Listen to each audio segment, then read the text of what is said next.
A new program, a great program. The Moore Durante Show is coming to CBS. Tune in every Friday at 10 p.m. Eastern Wartime, beginning tomorrow night, for laughs with Jimmy Durante and Gary Moore, and music with Georgia Gibbs and Roy Bargy's orchestra over most of these same stations.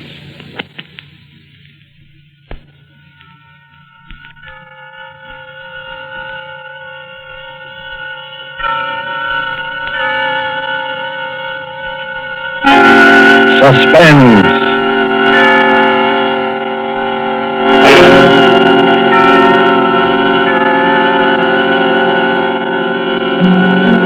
This is the Man in Black, here again to introduce Columbia's program, Suspense. With us again as star is Mr. Orson Welles, in the third of 4 successive appearances for the Suspense audience. And sharing honors with Mr. Welles this evening is a lovely and distinguished Hollywood leading lady, Miss Geraldine Fitzgerald. Our play tonight is from a short story by Agatha Christie. And so with Philomel Cottage, and with the performances of Geraldine Fitzgerald as Alex Martin, and of Orson Welles as her devoted husband, Gerald, we again hope to keep you in suspense.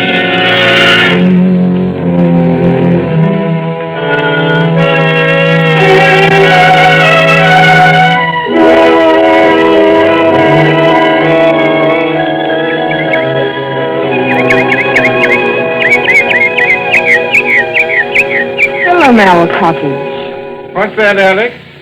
I was just reading the sign over the gate. What does Philomel mean? Are you joking? No, really. Why, you little cockney. You've been here for 3 weeks and you still don't know. Philomel is another name for the bird that's supposed to sing only for lovers. You've been hearing it every twilight. Oh, nightingale. Of course. That sign, Philomel Cottage, is the main reason I wanted this place for us. Glad you bought it. Gerald, this was a 50-50 investment, and you know it. 50-50, £1,000 from me and 2 from you. What else could we do?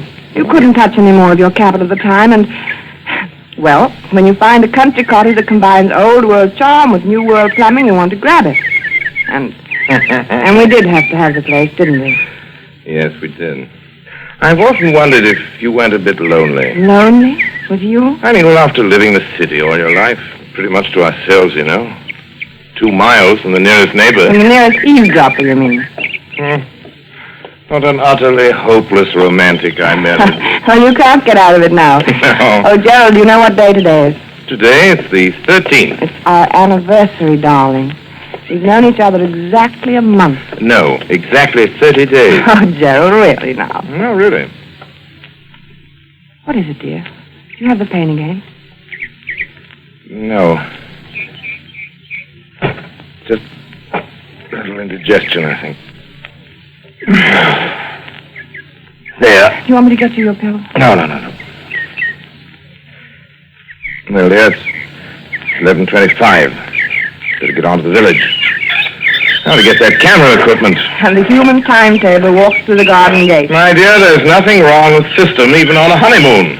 Sooner I go, sooner I get back. Oh, come on, Gerald. Forget your old photography. Why don't you stay and do some gardening? It'd be good for you. Better for old George. He gets paid for it.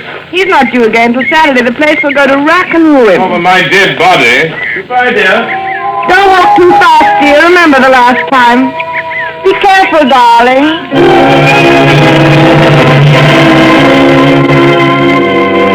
Be careful. It had just slipped out. Be careful. Alex Martin swinging there on the garden gate, smiling out her happiness across a part of England that was as remote and placid as any you'd care to find, wondered why she'd said such a ridiculous thing.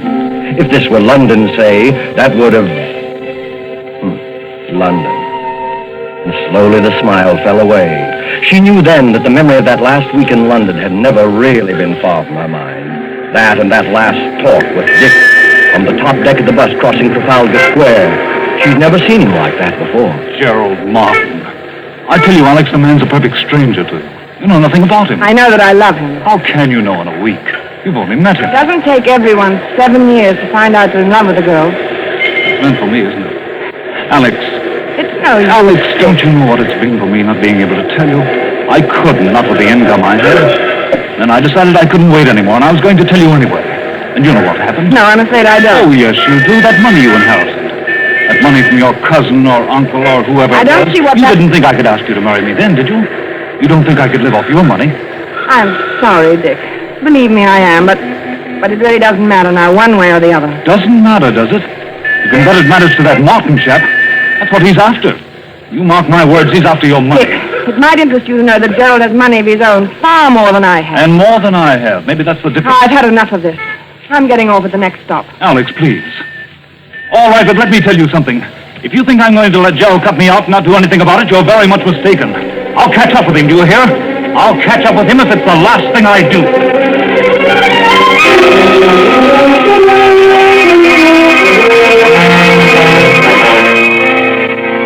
I'll catch up with him if it's the last thing I do. To Alex, that threat of just 1 month ago was merely a heat-of-the-moment outburst of hurt pride. And yet as she leaned on the gate of Philomel Cottage, it kept echoing in her mind. What swept it away, what brought her back to the rustic idyllic happiness of her life with Gerald Martin, was the ring of the telephone inside the cottage. Who could be calling? Couldn't be Gerald. Gerald had hardly had time to get beyond the turn in the road. Except if something had happened to him. If he'd had another attack. Maybe one of the villagers was trying to call to say that he... Well, she hurried then, and her hand shook a trifle. Hello? Alex, this is Dick. What? Who did you say? Dick? Why, Alex, what's the matter with your voice? I wouldn't have known it. It's Dick. Dick Wonderford. Oh, well, where are you? At the Traveler's Arms. That is the right name, isn't it? Or aren't you acquainted with your village pub? Do you mean you're here? Yes, I'm on a holiday doing a bit of fishing. Any objection to my looking up you two good people this afternoon? Oh, no. No, you mustn't. Why, Alex. I beg your pardon. Of course, I won't bother you if you'd rather I didn't. I'm sorry, Dick. I only meant that we'd be away this afternoon. Won't you come this evening? Thanks very much, but I'll probably be away by then. Depends upon whether a pal of mine turns up or not. Goodbye, Alex. Goodbye, Dick, and I hope that... Best of luck.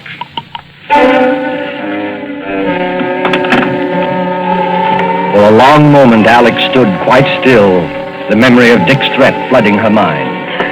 She walked across the spacious oak-beamed living room, and by the time she reached the side porch, she'd made up her mind. Much as she hated deceit, she would say nothing to Gerald of Dick's call.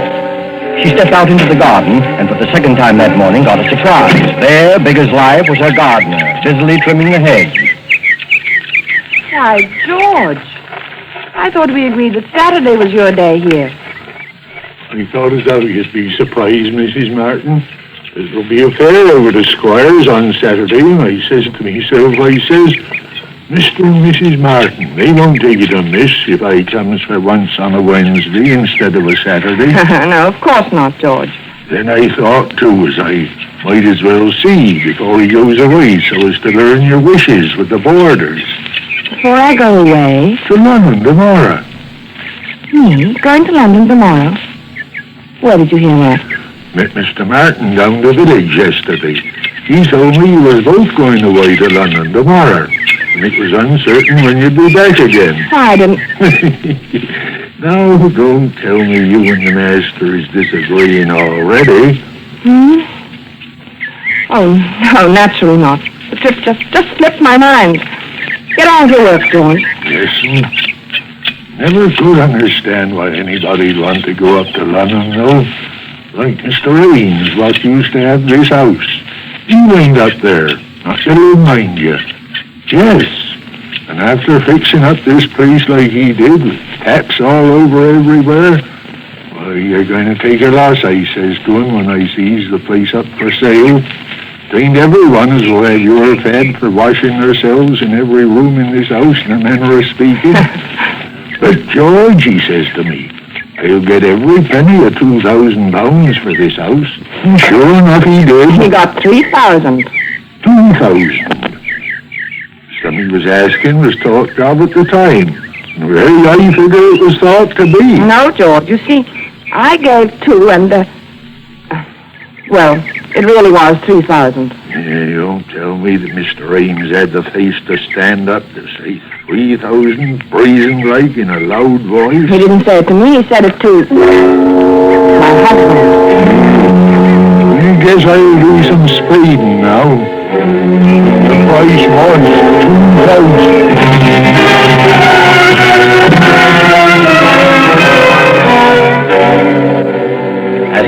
strolled on across the garden. She was conscious of a thin, vague thought struggling to make itself heard. Then, abruptly, it was gone. Her eye had fallen upon a small, dark green object lying on the fur beside one of the flower beds. Gerald's diary. Her husband's pocket diary. She picked it up and opened it, scanning the entries with some amusement, once again reminded of Gerald's enslavement to time and system. It was the entry on page 21 that brought the smile to her face. April 14th. Marry Alex at St. Peter's Church, 2:30. And it was the entry on page 30 that took that smile away. She stared, puzzled, at the date on the page, Wednesday, May 13th. Why, that's today. Only one thing was written there, in red pencil. 6 p.m. What was to happen at 6 p.m.? As she stood there, that small, vague thought struggled to be heard once more.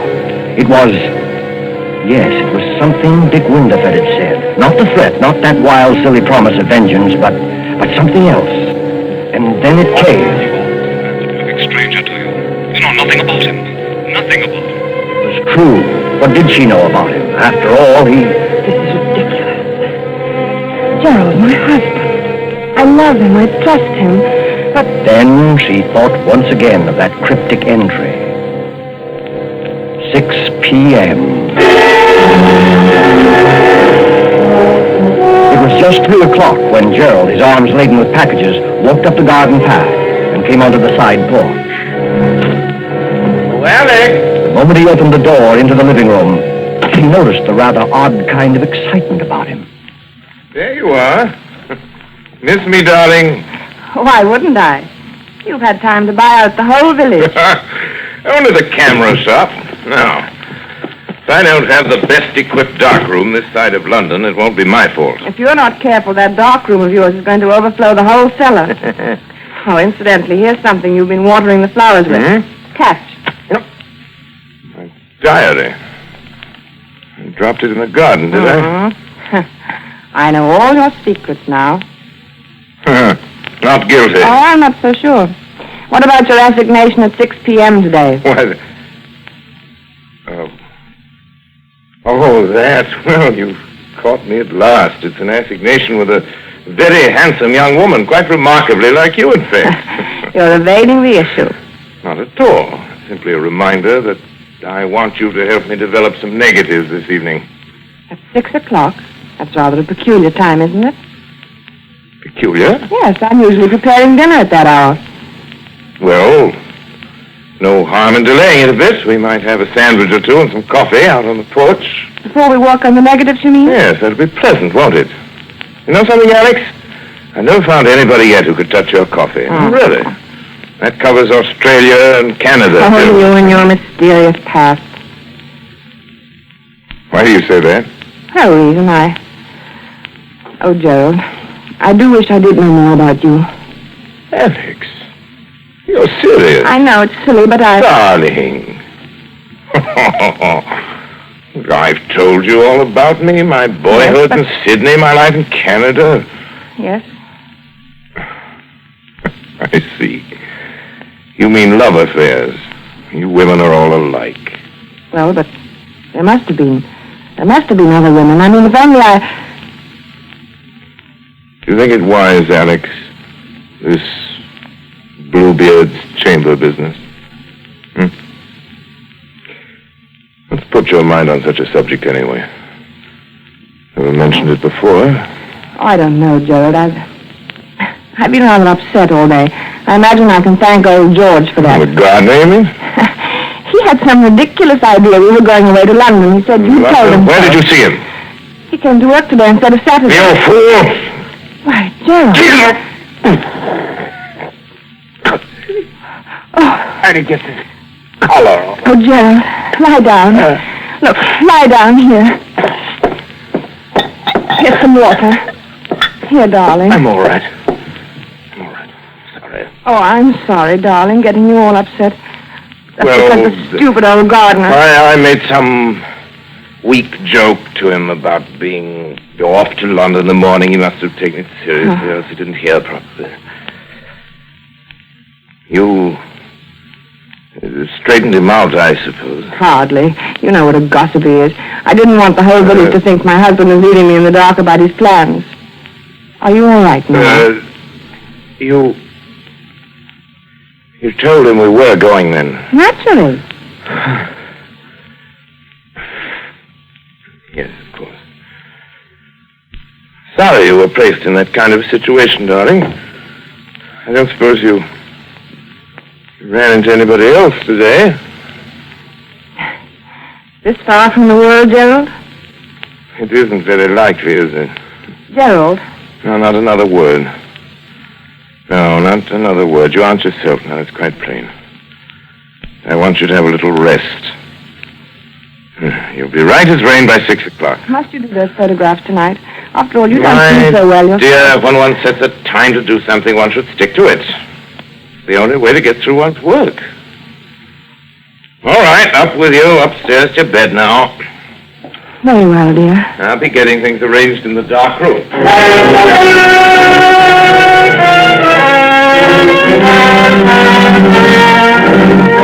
But for Alex, rest was more like a nightmare.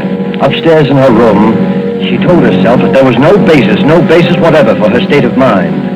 Still, the turmoil, the doubt, the odd, unaccountable sense of dread persisted and grew until... Softly, she opened her door and stepped out up in the upstairs hallway. Quite clearly, she knew what she must do, knew she must find some testimony to her husband's past, something to reassure her, something to kill that agonizing dread mounting within her. And strangely, she remembered that single locked drawer in Gerald's bureau. She tiptoed to the door at the head of the stairs, opened it, and entered her husband's room. The key, yes, the key. If only she could find the key that locked the drawer. But there was none in sight. She moved to the wardrobe, went through his coat pockets, and then there at her feet, there on the floor, she saw it. Swiftly, she stepped to the bureau, inserted the key, and it worked.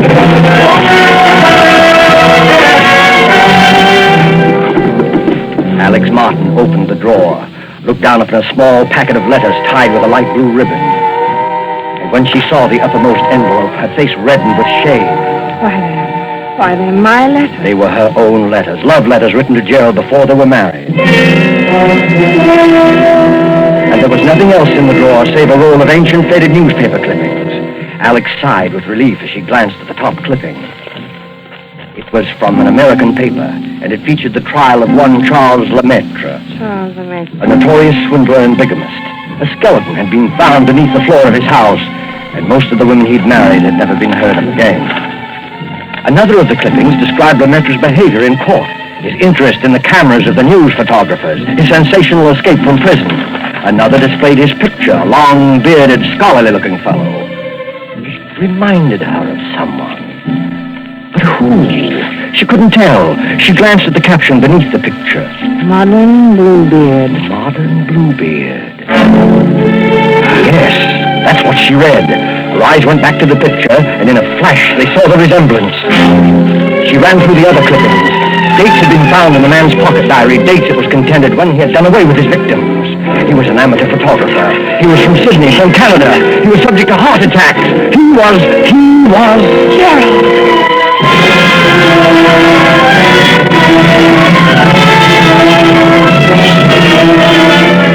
The room whirled around her. Dick had tried to warn her. Dick had been near her that morning. She turned him away. It was then that she noticed the sound. She turned toward the bright new pipe in the corner running up through the room. From below, near its base, something was striking that pipe, as though someone were...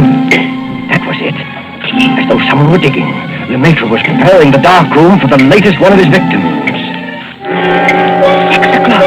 That was the date, 6 o'clock. Less than an hour from now. Suddenly, all the jigsaw pieces shot into place. The money paid for the house, her money only. The bond she'd entrusted for his keeping. Suddenly, she heard no sound. The digging had stopped. She must escape from this house at once before he came up. The clippings, the light back in the door. Don't lock it, don't follow it, just get away. She rushed to the door, out to the hall, and stopped frozen.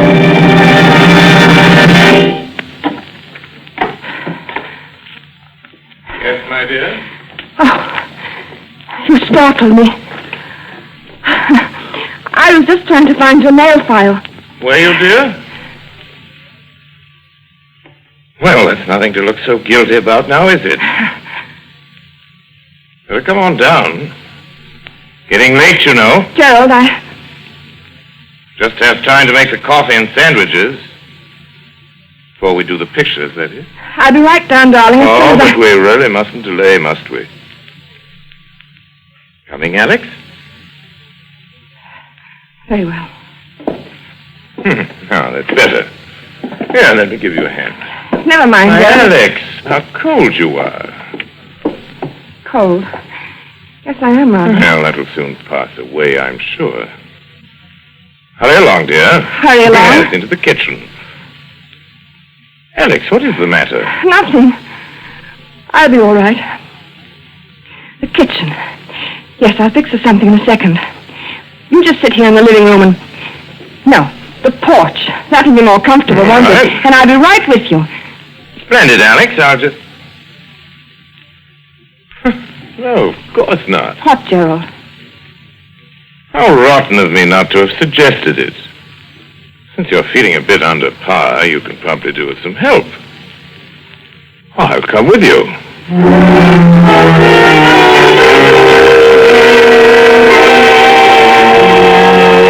She knew then that some way, somehow, she must get word to Dick Winterford. The fact that he might be gone by now, the memory of him telling her so, she resolutely put out of her mind. There must be no more panic.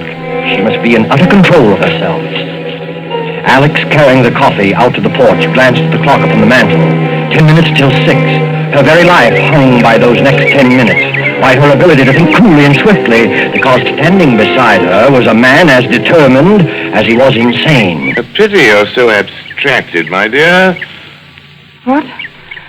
Why do you say that? Well, because you're missing the loveliest sight you're ever likely to see again. Look out beyond the garden. First soft shades of twilight. Twilight. Over Philomel Cottage. Now, I say, Alex, you are below par. What do you mean? First time you've ever slipped on the coffee. You must have talked in the entire canister. I'll be more careful after this. Oh, dear. That reminds Alex, me. where are you going? Nothing to get excited about, Gerald. I forgot to order meat for tomorrow. I'm just going to phone the butcher. The butcher this time of evening? He generally stays late on Wednesdays. I'll be right back, darling. Don't shut the door, Alex. It keeps the insects out of the living room. You're not afraid I'm going to make love to the butcher, are you?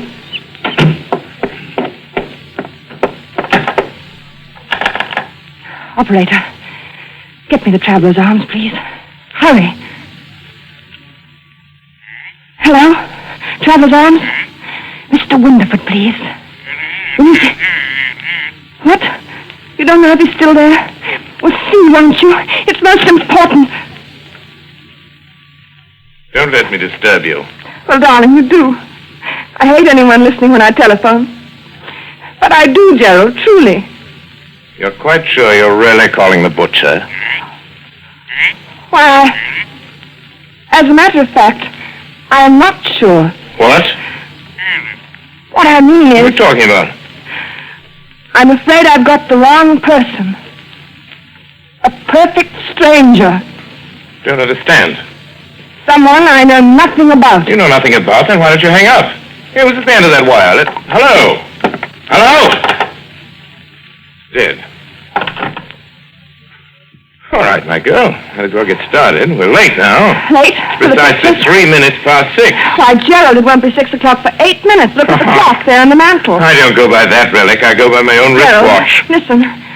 Stop pacing and listen to Well? me. I don't feel up to it tonight. I'm upset. I'm tired. Alex, I promise you, you won't be a bit tired after it's over. I'm not going to wait 1 minute longer. I won't do it. Come along, I'm not Alex. playing with you. Come along. No. I'll carry you No. there. You will, you hear? Stop. You will. I've got something to tell you. Something to confess. Confess. Yes, to confess. Something I ought to have told you before. I've had my secret past, too. Former lover, I suppose. In a way, but something else. You'd call it, yes, I expect you'd call it a crime. Crime? You? Yes. I don't believe it. Yes. You better sit down, Gerald. There. I told you I'd never been married before. That wasn't entirely true. There was a marriage. When I was 22, he was an elderly man with a little property. I induced him to insure his life in my favor. At one time, I was a nurse with access to a number of poisons. There's one poison, a white powder, it... You know something about poisons, perhaps? No, I know very little about them. This one is very much like... It's absolutely untraceable. Any doctor would give a certificate of heart failure, and that... No, I can't tell you. No. Another time, Gerald. Another time now. I want to hear. How did you get him to take it? How did I get him to take it? Yes. Well, I always made his coffee for him. Coffee? Yes. One night I put a pinch of this poison in his cup. I remember that evening how very much like this it was, how peaceful. He gasped a little, tried to move from his chair, but he couldn't. Presently, he died. How much was the insurance money? About £2,000. I speculated. I lost it. It was over 2 years before I married again. He was a much younger man, quite well off. There was a will in my favor. He liked me to make his coffee, too, just as my first husband had done. I make very good coffee. Alex! It was the same, along about twilight. Alex! I remember it perfectly. How nervous and upset I'd been all day, wondering if it would turn out all right. Coffee. But it did. It was the same as the other. He just sat there in his chair and he died. Our village doctor pronounced it heart failure. Alex! My husband did have a weak heart, you see, and that helped a great deal. Alex, listen! That netted me over £4,000. I didn't speculate. Coffee! That's why it tasted that way. You devil, you poisoned me! You poisoned me! Yes, I told you. And already the poison is working. You see? You can't move from your chair. You're lying. You're lying. I'll kill you! You can't move. You're helpless. Kill you what?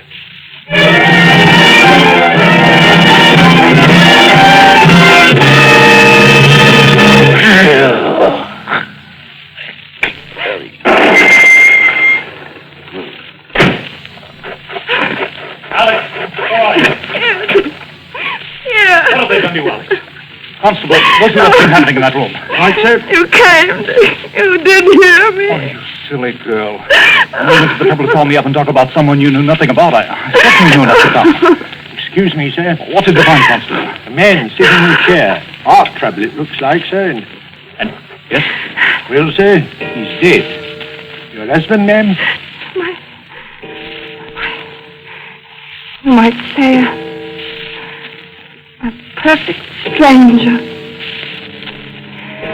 He was just sitting in his chair and presently he died.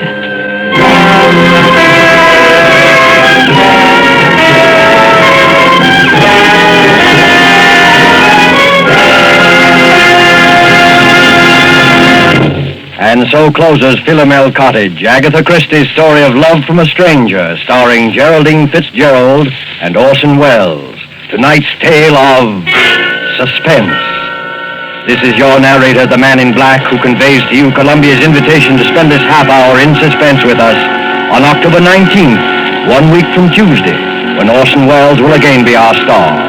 Our next broadcast in the series will be Tuesday, October 19th at 10 o'clock Eastern Wartime, 7 o'clock Pacific Wartime. The producer of Suspense is William Spear, who tonight also directed the broadcast, and who with Wilbur Hatch and Lucian Malowick, conductor and composer, and Harold Medford, the radio author, collaborated on tonight's Suspense.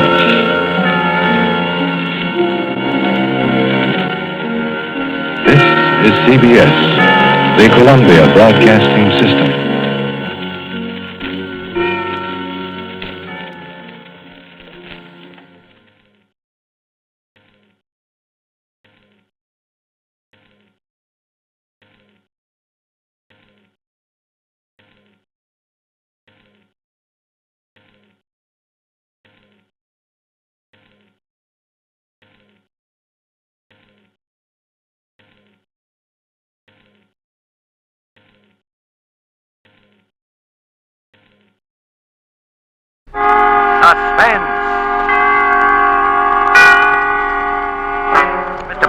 Dunleavy as star of Out of Control, a suspense play produced, edited, and directed by William Spear.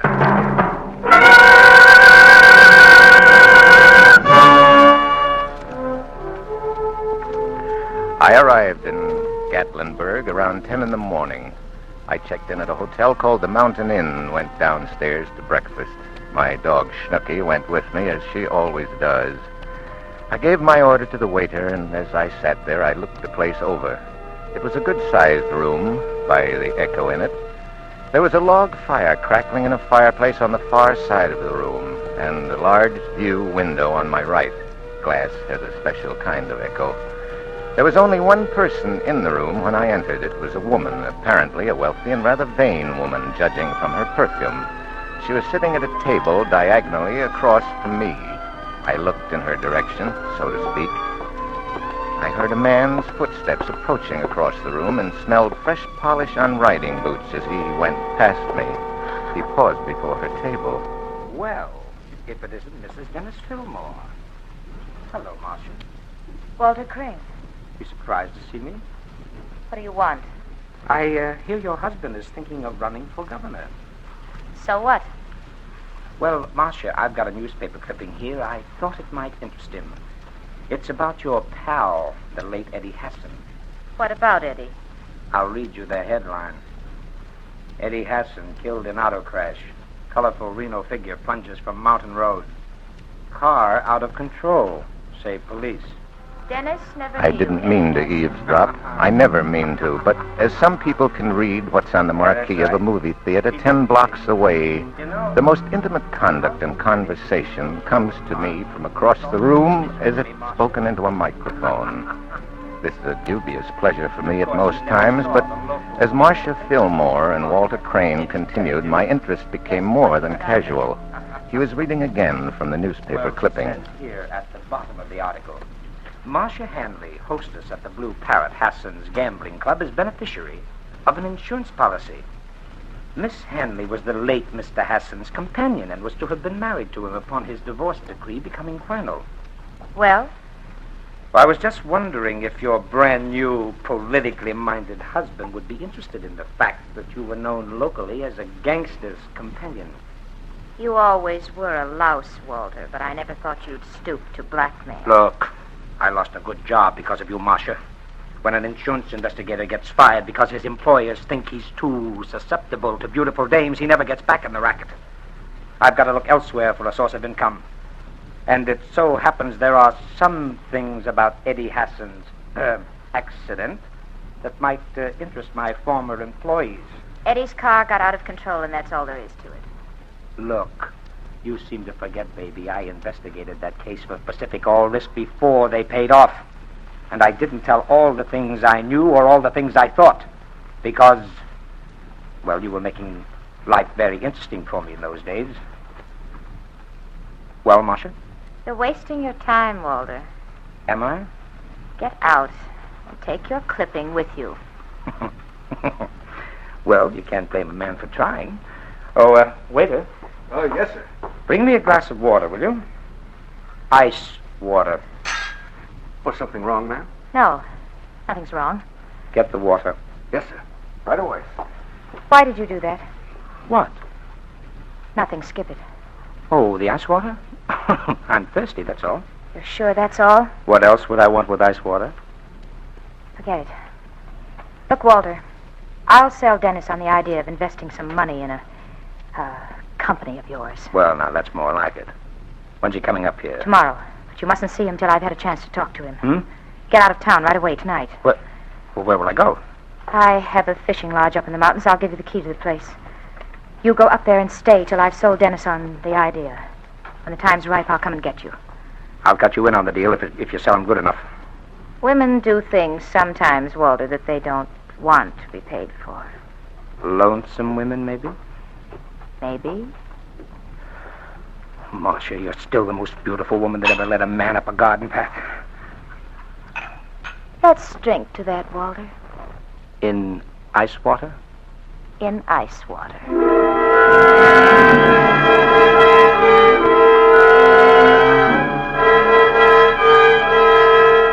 The man who had come to blackmail Marcia Fillmore remained to whisper sweet nothings in her ear. It didn't make sense at first, but then I remembered. I had been told that she was a very beautiful woman. Beautiful to look at, that is. There are times when I am profoundly grateful that I have no eyes to deceive me.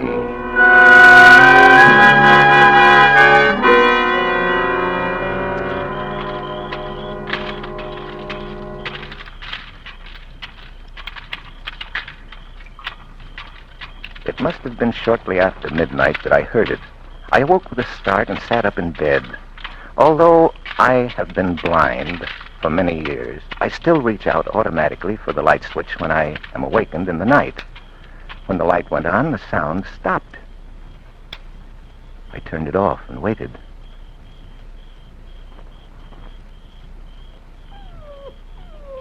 Quiet, Snooky, quiet. It started again.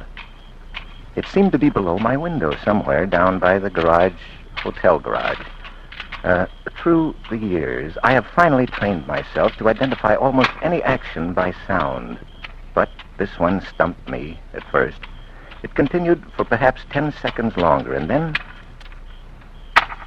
it stopped for good, and a car door slammed. I made a careful mental note of the car's motor as it started up. It was a Packard, and one of the spark plugs was missing fire. But it got underway fast and was soon out of even my earshot. Of one thing I was certain. It turned off the main road onto gravel. There was only one such turnoff within earshot of the hotel. The private road to the Fillmore's fishing lodge. Evidently, Mr. Walter Crane was going to have a visitor up there, sooner than he had expected. As I dropped off to sleep, the memory of that sound came back to me. There was something strange and altogether sinister about it. It was still ringing in my head when I dropped off to sleep.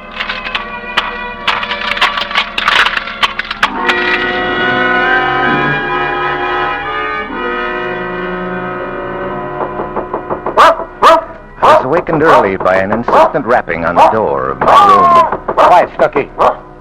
Just a moment. I fumbled about, found my robe, and put it on. Captain McLean? I'm Duncan McLean. May I come in for a moment? Of course.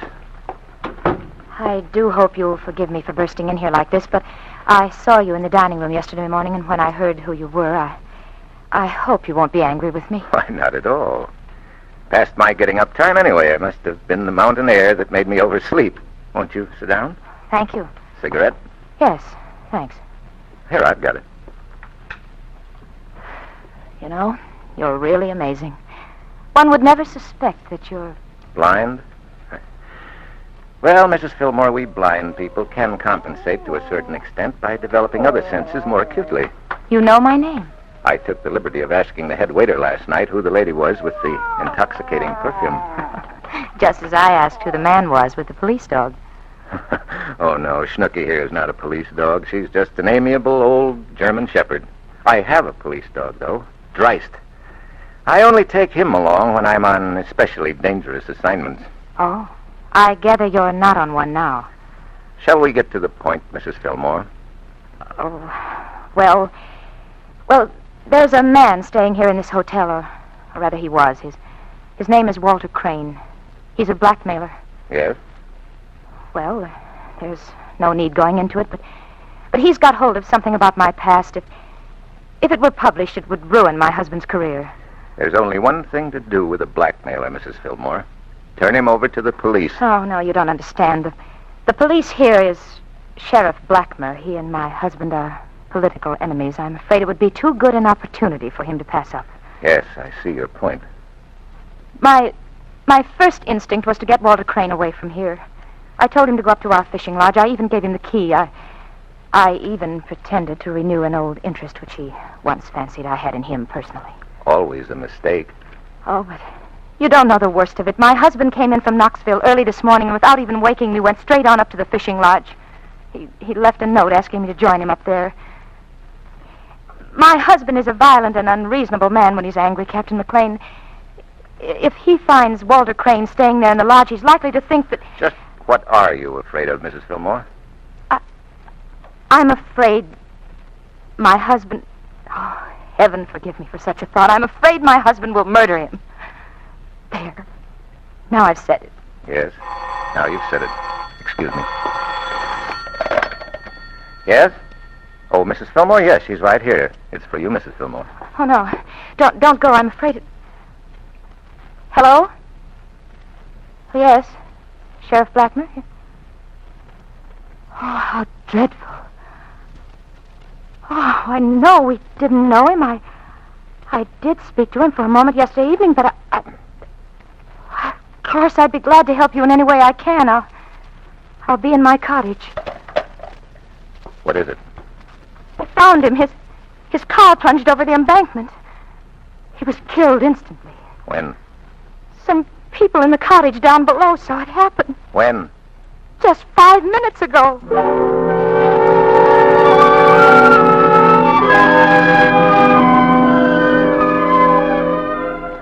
On the way over to her cottage, I stopped at the hotel desk and sent a wire to the Seeing Eye Kennel in New Jersey. Send Dreist Air Express immediately. Dreist is my police dog. The dog I use only on very dangerous missions.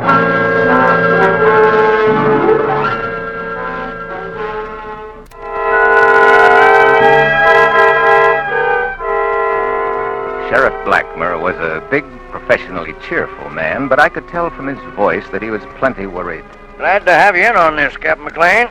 We don't have many cases of this kind in these parts. I'll be glad to do what I can, Sheriff Blackmer. Oh, so this is one of them there C&I critters. Well, don't look no different from any other pooch to me.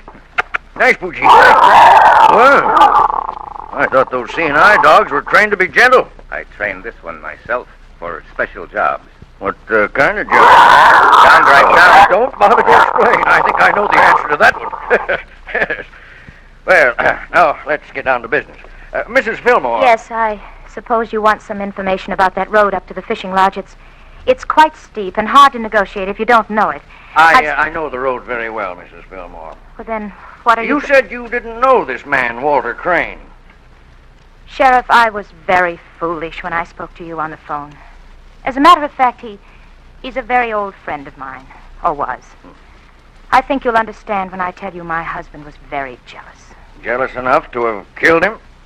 Killed him? I thought he died in an auto crash. He was murdered and thrown into the car just before it crashed. He died with an ice pick through his heart.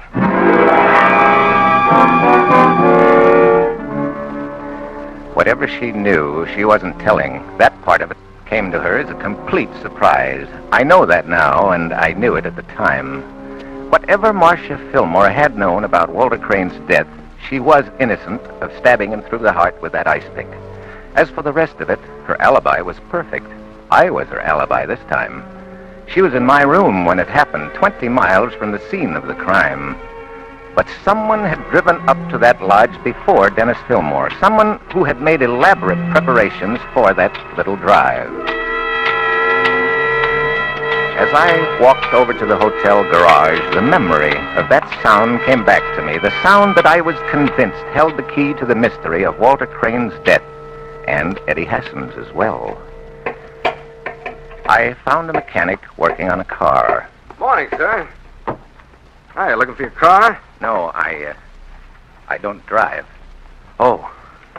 Mrs. Fillmore asked me to stop by. Is her car ready yet? Yeah, sure. It was only one of the spark plugs. This the car? Yeah. Station wagon. Packard, isn't it? You got a good sense of touch, mister. Thank you. Say, that's nice upholstery. Real leather, isn't it? Yep. Hey, that's peculiar. What is? The floor is wet and cold. Oh, maybe they went fishing this morning. They carry a chunk of ice sometimes when they go trout fishing. Ice? Of course. That's what it was. Ice.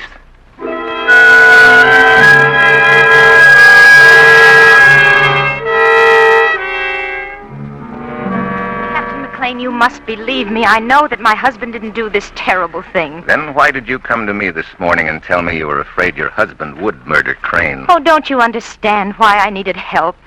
I knew you only work on murder cases, so I tried to get you interested by making that story up.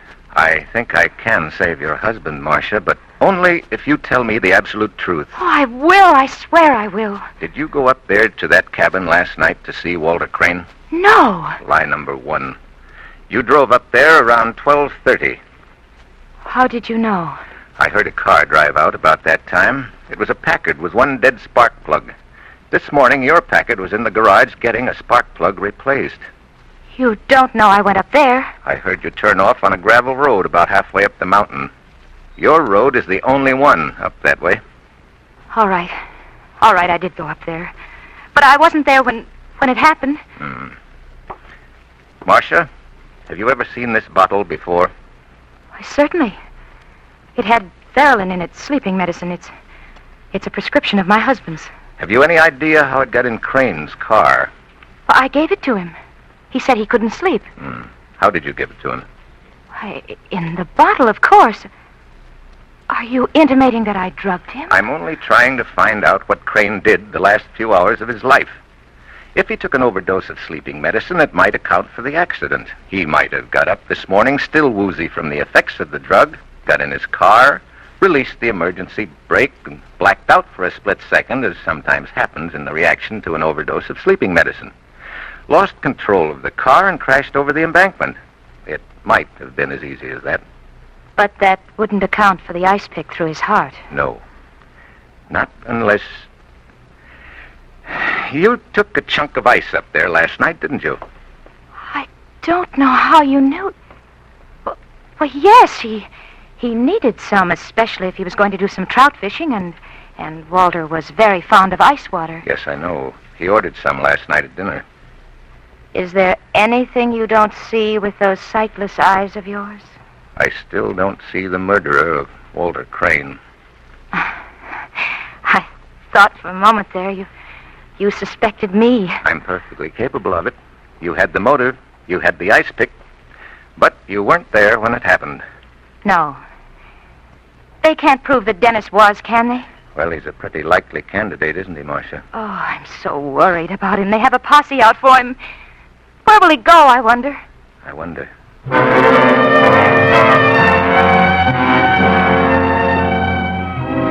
I knew where he'd go, and so did she. And they both knew that matters would have to come to a head that night. I didn't tell Sheriff Blackmer everything, but he agreed to drive me up there. About 20 minutes after the sheriff left, a man came into the lodge. From the storeroom where I was hidden, I could hear perfectly. He didn't turn on any lights, but went out to the kitchen and started some coffee. It could only have been Dennis Fillmore who paced up and down in that darkened room. Then I heard the door open and a woman's footsteps coming in. Dennis. Marcia, Dennis. you shouldn't have come here. What are you trying to do, lead them to me? I didn't tell the sheriff about you, Dennis. I swear I didn't. Tell him what? Dennis, I know you killed Crane. So you know I'm a murderer. Then what are you doing here? Oh, Dennis, I love you so much. I hated that man. I'm glad you killed him. What was Crane to you? I was going to tell you, darling, I used to know him. He's a blackmailer. It was perfectly innocent before I met you, but with your career, and I didn't want you to get mixed up in it. That's why I told you to hide. Oh, I'm sorry, Marcia. Oh. Don't cry, Oh, please. I love you, Dennis. I made some coffee. Would you like some of it? Yes. You sit still, darling. I'll get it. Dennis, what are we going to do? Have you thought about it? I'm thinking as hard as I can, Marcia. You can't confess to this terrible thing, Dennis. I just won't let you.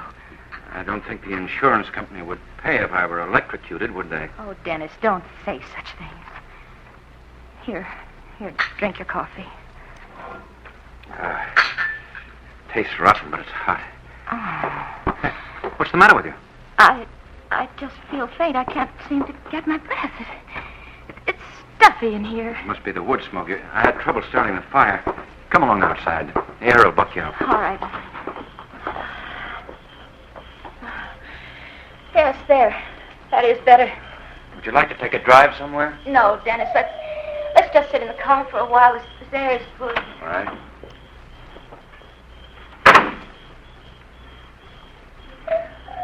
They sat there in the car perhaps 10 minutes before the car door slammed shut.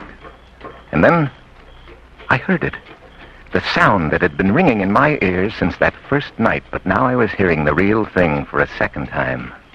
As calmly as the neighborhood iceman chipping out a 50-pound chunk for a housewife, the murderer was making preparations for a third experiment in a method of almost perfect crime.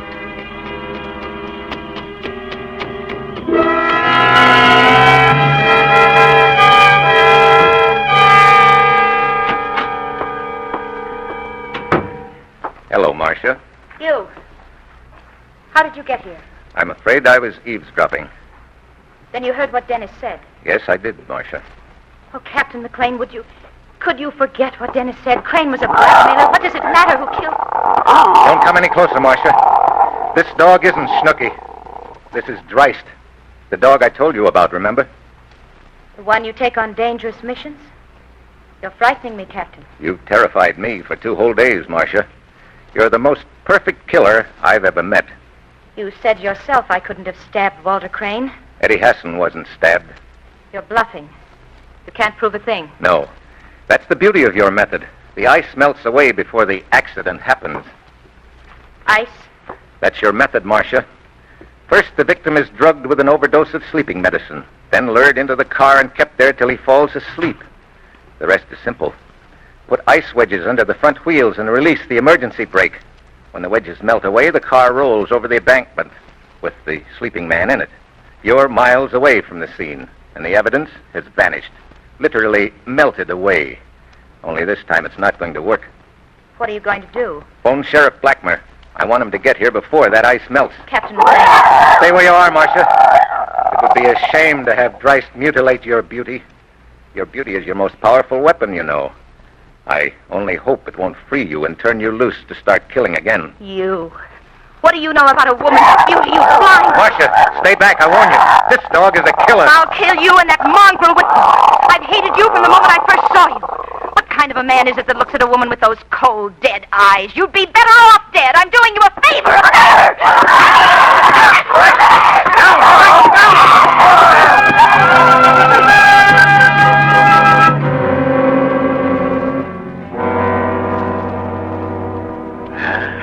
She's dead, all right. I'm sorry. The dog, I guess I'll have to have him put away. Ah, it won't be necessary, Captain. She did that for you. Jabbed the ice pick square between his eyes. Oh, poor fella. What I can't figure out, how did she manage to stab Crane and still keep her alibi? She didn't stab Crane. Well, then who did? Nobody. Well, then how... It was a freak accident. The ice pick was on the seat of the car when it crashed. I knew that when you told me the angle at which it entered the body. That's why I kept insisting that Marcia hadn't stabbed him. That and the fact that the stabbing was so obviously news to her. She really thought her husband had done it. After she left Crane asleep in the car. So much so that she even accused him of doing it. By the way, is he all right? Oh, sure, just a little dopey from the sleeping pills. I guess he's really broken up about her. He really loved her, the sap. I can't blame her, though. She really was a beautiful woman. When she looked at you with those big blue eyes of hers, you could believe anything she wanted you to believe. So they told me. Yes, Sheriff, sometimes I'm very glad I have no eyes to deceive me.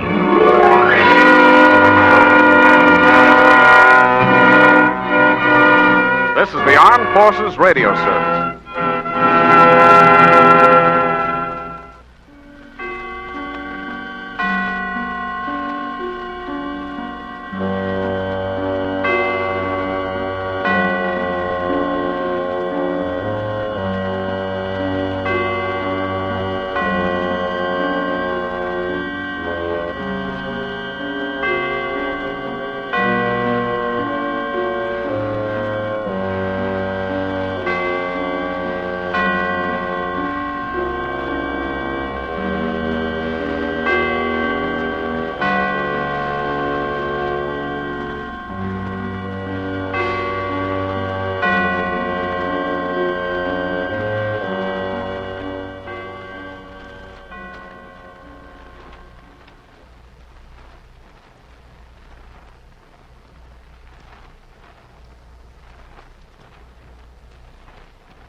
Now, Roma Wines, R-O-M-A, made in California for enjoyment throughout the world.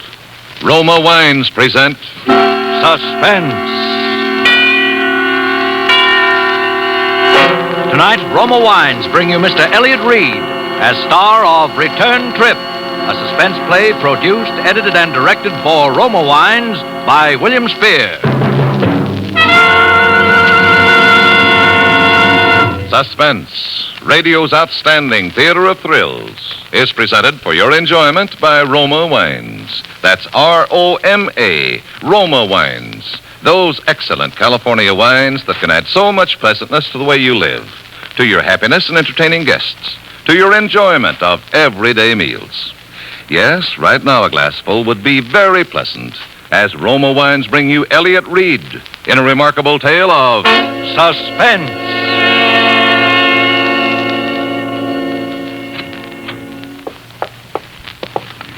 Nurse? Yes. There's someone to see you. Yeah? This is Superintendent Andrews of the State Institution. Oh. What do you got there? I've set up a dictaphone out in the hall. Careful of the wire, nurse, when you close the door, please. The doctor said... Yes, I'll make it as brief as possible. You may go now, nurse. Very well. Do you mind if I hook up this microphone at the head of the bed? Suit yourself, fella.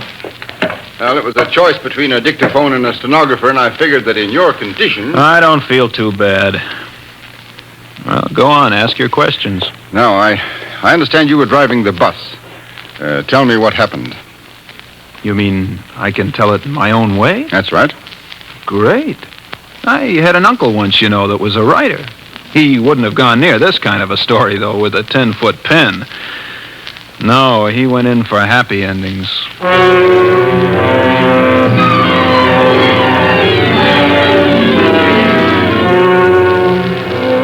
Uncle Mort wouldn't even have liked the beginning of this one. Kinda dreary-like up there at the asylum that afternoon. You remember, there'd been quite a snowfall the week before. And far as the eye could see, everything was a dirty gray. Like a corpse that's been waiting too long for the undertaker. Well, around 4 o'clock, it got so dark, the lights had to be turned on in the asylum. And then the wind started moaning like a lonely banshee. Fine day for a murder, as the fella said. Well, there were 3 passengers sitting in the bus when I went outside for the return trip. 2 men and a woman.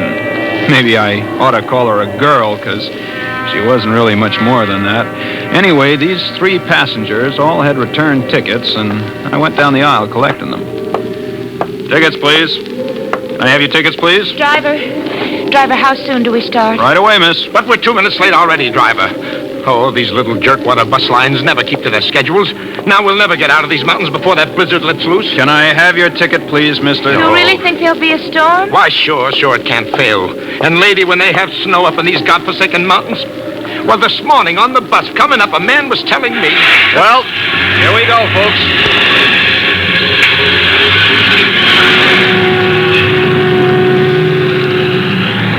The windbag was sitting right across the aisle from the girl, second row from the front. Halfway back in the bus sat the 3rd passenger, all huddled up in his overcoat. He didn't open his trap. Well, that was the picture as we swung out onto the highway for the return trip. And this guy in back of me seemed to be itchy to start a conversation with somebody as soon as we got rolling. Well, might as well get acquainted, miss. 50 miles before we get down to civilization, you know. John Willard is the name. I said, I beg your pardon. Were you speaking to me? Well, yes. I'm afraid I was... Yeah, sure. These visits to the asylum, they're always depressing, aren't they? Well, this is my first time. Oh? Some friend? My husband. Husband? Oh, well, now, that's too bad. I hope he... Hey, what's that? Some kind of a siren. Yeah, that's the asylum alarm, all right. But, driver, One of the inmates must be playing hide-and-seek with the keepers. Happens every once in a while. Gosh, what if it's my brother? Oh? He the busting out kind? Well, it kind of upsets him to see one of the family, but then if we don't come to see him, it upsets him even more. I see what you mean. Do they always catch them? Well, they tell me the place has never lost a customer yet. Oh, you know, a moment ago, I was praying that it wasn't Jim, but now I don't know, even if they had to. Well, I mean, it would be better than seeing him as he was today. Anything would be better than... Listen. Hey, that's a police siren. Sounds like they're almost on top of us. Yes, there they are. Look out, they're going to pass us. Pass nothing, they're flagging me down. All right, just keep your seats, everybody. They're guards. With rifles. Hey, we're looking for somebody. Yeah, we heard the asylum alarm. Is someone... Seen anyone along the road? Not even a jackrabbit. Officer, who escaped? Albert Gregg. Oh. What a relief. Hey, Holly, take yourself a walk down the aisle and keep your rifle ready when you look behind those back seats. Are you kidding? When was this coming out party? I don't know. Maybe as much as a couple of hours ago. Does this Greg have a gun? Can't guarantee he hasn't. But it was a file that sprung him. A tiny steel file. Must have been working away at the bar since the day he was committed, a month ago. His stay was short. Nobody back here. Okay, now, check the gents for identification. You know how it is, driver. You can't take chances. Oh, of course not. Here's mine. Huh? Oh, okay, driver. Your name, Frank Keniston? You can read, can't you? Friendly cuss, ain't you? You know, that's the first peep that passenger has let out. I was beginning to think he was a deaf mute. Yeah? Well, here, driver, you can have this stuff back. Oh, thanks. John Willard? Yes, sir. Okie doke. Come on, Denton, let's scram. We gotta find Greg before he finds anybody. Yeah. Hey, driver, you can turn around now and go back. Go back? Go back? Why? Oh, no. This Greg is a killer. What I mean is, when the mood strikes him, he strikes. Well, what's that got to do with us turning back? Didn't I tell you this man kills even without reason? Now he's got plenty of reason. He's got to get out of these mountains, but quick. If he's down the road, there are lots of ways he could stop a bus. I say turn back. But that blizzard's liable to break any minute now. We could be snowbound up here for days. And if I have to spend a night, one night in that asylum, so help me, they'd have to keep me there. Oh, listen, driver, listen Just to me, a please. second, Mr. Willard. You're just one passenger. There are three. Now, let's take a vote. What about you, miss? Whatever you say. Mr. Keniston?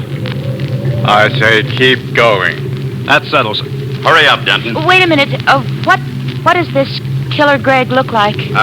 Description says slight build, weight about 140. Dark hair, brown eyes, 27 years old. Denton, get the lead out of your britches. Yeah, but you know, I still... We warned them, didn't we? Now, if they meet up with him, it's their funeral. Yeah. Well, we can take care of ourselves, fellas.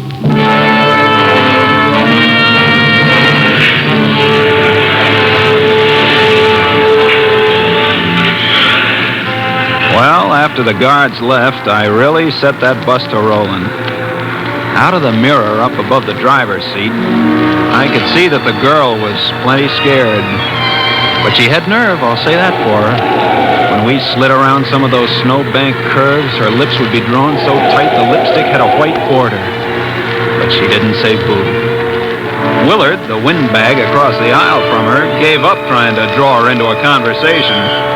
And as for the third passenger, that English guy, Keniston, sitting halfway towards the back there, he kept acting like a clam afraid of losing its oyster. Might as well have had lockjaw, if you get what I mean.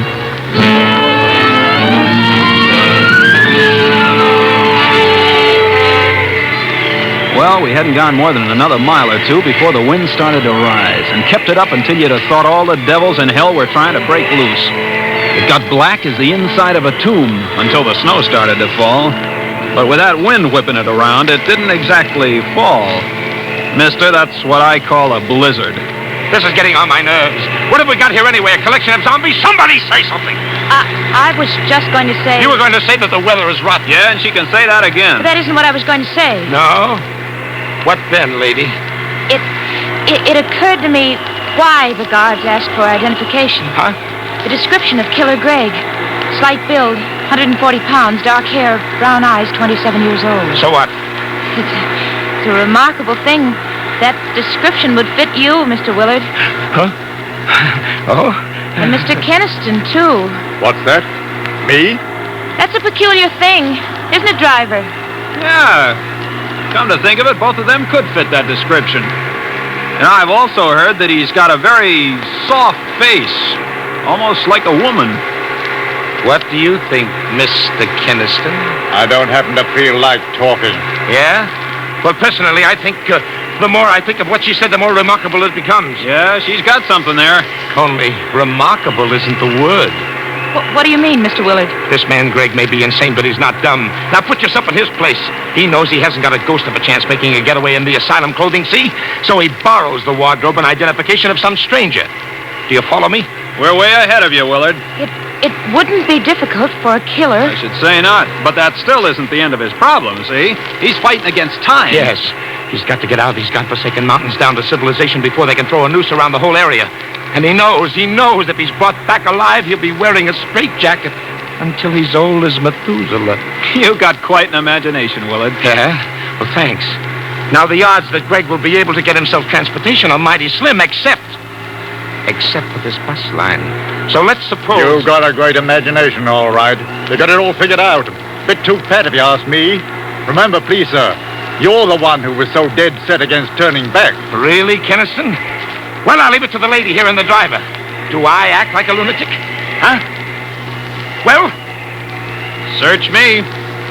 There were times, long periods of time, when Jim didn't either. My husband, I mean. That was the terrible part of it. He'd be just like the old days, and we'd be so happy together, and then all of a sudden, just without warning, he... Oh, I heard of lots of cases like that. Well, they tell me that sometimes it takes half a dozen of those special doctors, those... Psychiatrists? Yeah, psychiatrists. Yeah, well, sometimes they got to put a person under a microscope and study him for a long time before they can be sure, one way or the other. And many's the time they make mistakes. Well, I heard it one time when... Shut up! Nobody's going to talk like that about me.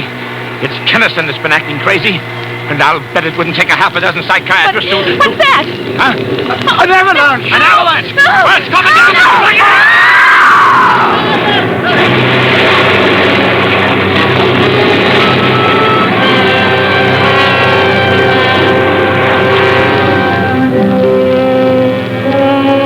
For Suspense, Roma Wines are bringing you as star Elliot Reed in Return Trip, a radio play by Maurice Zim. Roma Wines' presentation tonight in radio's outstanding theater of thrills, Suspense.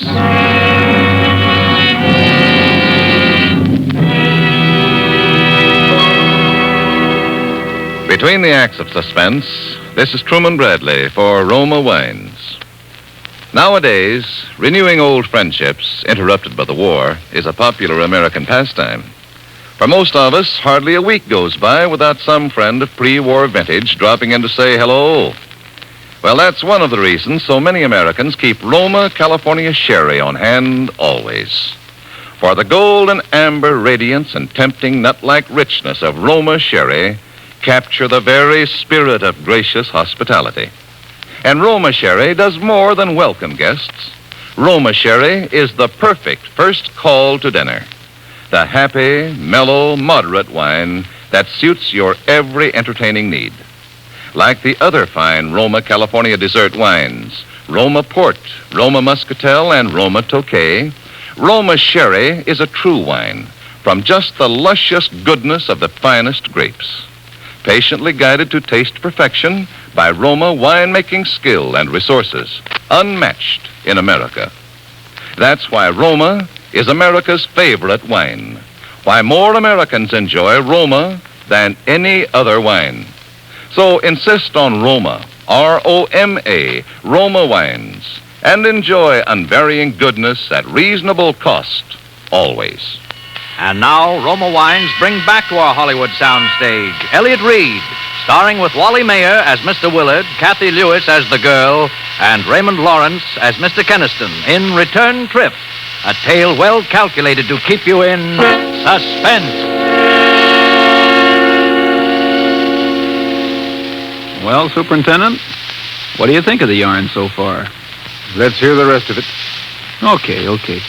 If you'll help me get a swig of that water. Sure. The way they got me rigged up here. Oh, thanks.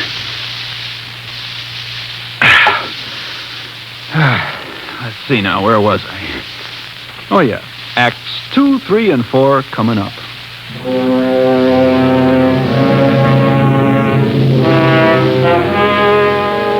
Well, after the avalanche struck, I just sat there gripping the steering wheel, sort of stunned. There wasn't a sound except for the wind, and that was muffled by the snow barrier that packed us in. Even on the far side, the bus was buried up to the middle of the windows. Well, all this was only a matter of seconds, I suppose. And then suddenly the quiet was broken by the most gosh-awful racket. It was as if somebody had up and given the signal for my passengers to go completely nuts. Get me out of here! Get me out of here! Look out! Willard's got an axe! The axe! Take it away from him! Let go of it, Willard! Let go of that axe! No! That did it. He's the one.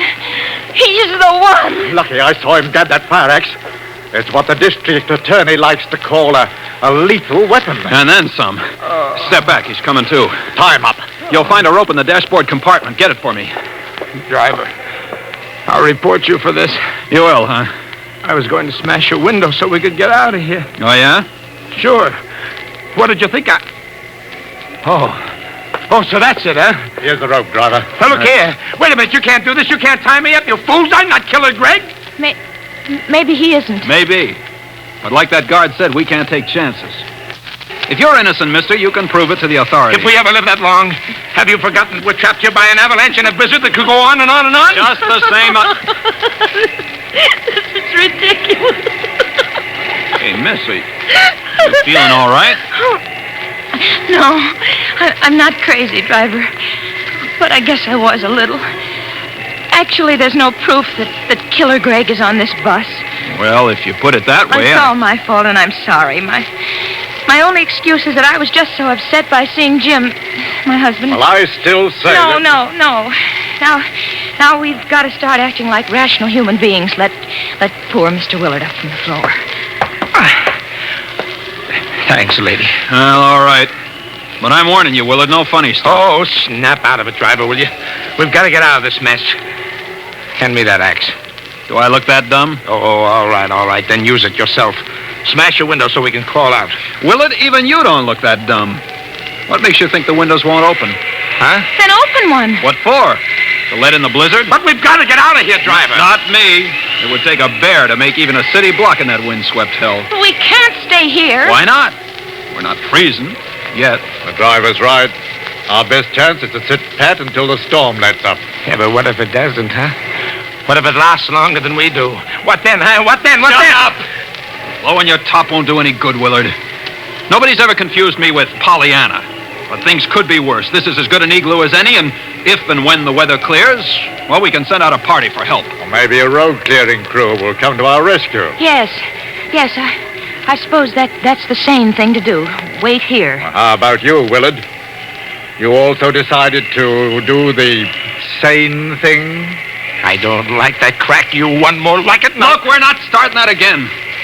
Now, it's going to be a long night, and we might just as well make ourselves comfortable and try to get some sleep. Sleep. Cut it out. Now, miss, you take the back seat. It's the only one that runs the full width of the bus. You can use your lap robe for a quilt. All right, driver. I want to apologize again to everyone for the way I behaved.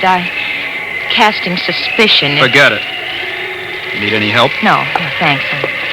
I just don't know what came over me starting that idiotic talk. Please believe that I did... Why...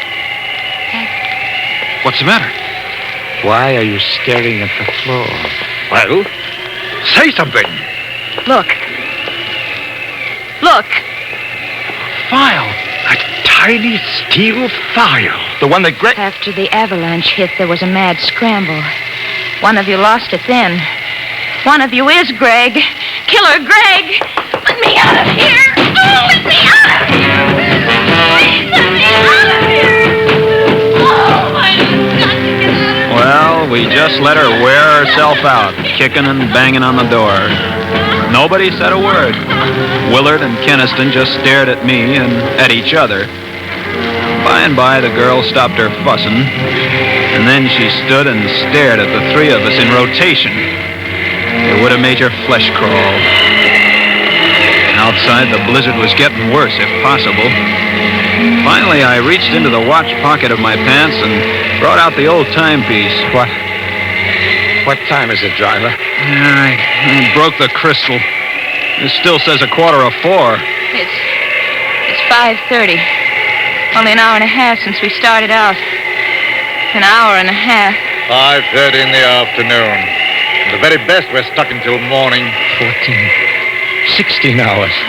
Might as well be forever. Look, miss, we just got to make the best of it. I still think you ought to go back to the rear seat. And sleep? If you can. Willard, the driver, and myself will be keeping a rather close eye on each other. In the light of recent developments, you'll be all right. Here, driver, give me that axe. Huh? Let her have it for her protection. Sure, let her have it. Yes, give it to me.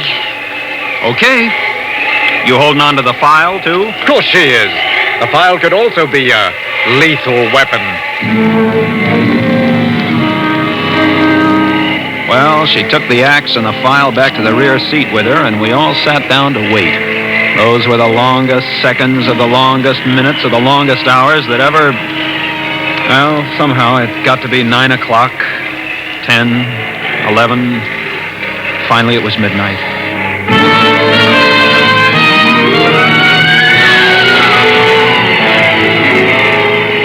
Ever fought against sleep, with the cold numbing you and the wind lulling you? Sometimes even the fear of sudden death can't win against those odds. Time and again, the girl's eyes would close just for a second, and then they stayed closed longer, and her head nodded and her body slumped over against the corner of the seat. I got up and started down the aisle. Where are you going? Shh, Kenneth. Can't you see she's asleep? Where are you going? Her lap robe slipped to the floor. I was going to pick it up and cover her so she wouldn't freeze. Any objections? I'll do it. Oh, no, you won't. Go ahead, driver. You see, Keniston? Willard thinks I should do it. That makes it 2-1.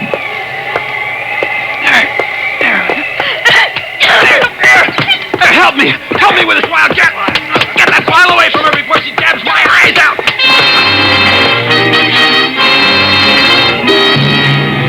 She was like a devil on a pinwheel. And I was lucky to tear loose before she did any more than nick me about the face. Afterwards, when Willard told her what I was up to, she apologized. But I didn't go near her again all the rest of that night. Well, about 5 o'clock, the blizzard stopped. And at 7, the sun managed to break through. Then we held a council of war. We can't send out for help. Why not? Don't you see, Mr. Willard? If we split up the men, whichever of you is Greg would have too good an opportunity. Whether he goes or stays. You could go alone. I'd never make it. We could all go together. How about that, driver? Well, no, I'd rather stick with a bus, Keniston. But before we decide anything, let's get out and look around. We got a window open on the far side of the bus and crawled through, the girl first. She was still clutching the axe and the file. Come here and look. What? Another few yards and we'd have escaped the avalanche entirely. We can shovel our way out. I'm sure we can. There were 2 shovels in the tool compartment at the tail guard of the bus. That only let 2 men shovel at a time, with the third man getting a breather meanwhile. It took a lot of shoveling. What's the matter, driver? Hurt your hand? Oh, nothing much. This feels good to take off those stiff leather gloves. Nasty blisters you got on that right hand. On the thumb and finger. Keniston, are you shoveling or talking? We'll never get out of here at this rate. Yeah, it's your turn anyway. I'm tired. Not as tired as Willard looks. I'll relieve him. No, that's all right. I can keep going yet for a while. Okay, then. Keniston? Yeah. Let me take a turn. I know I won't be much help, but I can at least try. No, you're mountain guard. Though I'm sure you could do as well as Keniston. Keniston! Where's Keniston? Why, he's right. Stop him! Keniston was making a mad dash through the snow. Willard dropped his shovel and tore after him. I yelled for Willard to let him go, but I don't think he even heard me. For a while, it looked like Keniston was going to make it. But then he floundered and fell in a snowdrift, and before he could get underway again, Willard nailed him.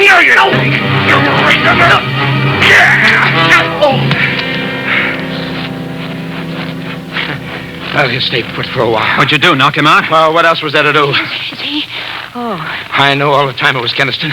You think his running away proves it? It's the same as if he confessed. He knew it was his last and only chance. What are we going to do with him now? Tie him up. Then we're getting him and the bus out of here. Say, I wonder if there's a reward.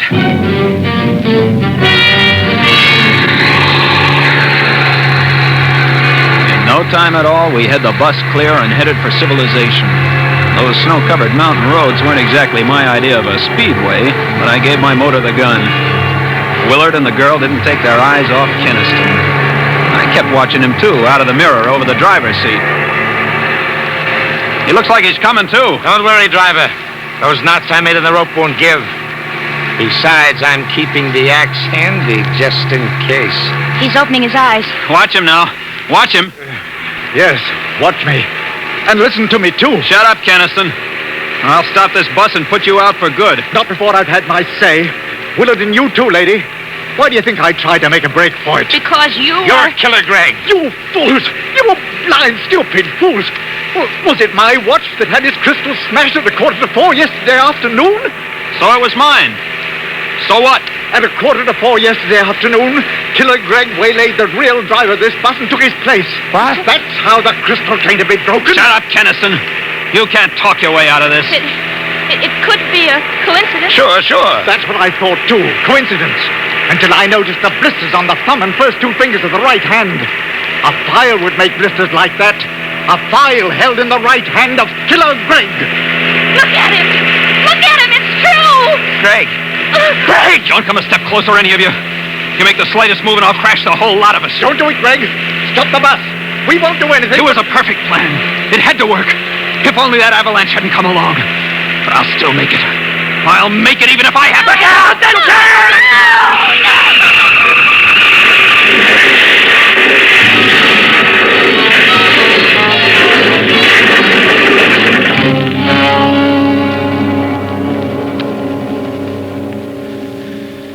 It rolled over and over and over and over.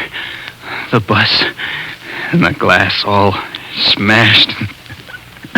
Everybody was all mangled and... All right. Go to sleep now. Sleep? Who can go to sleep? Who can go to sleep? Anyway, I outlived those three. Killer Greg.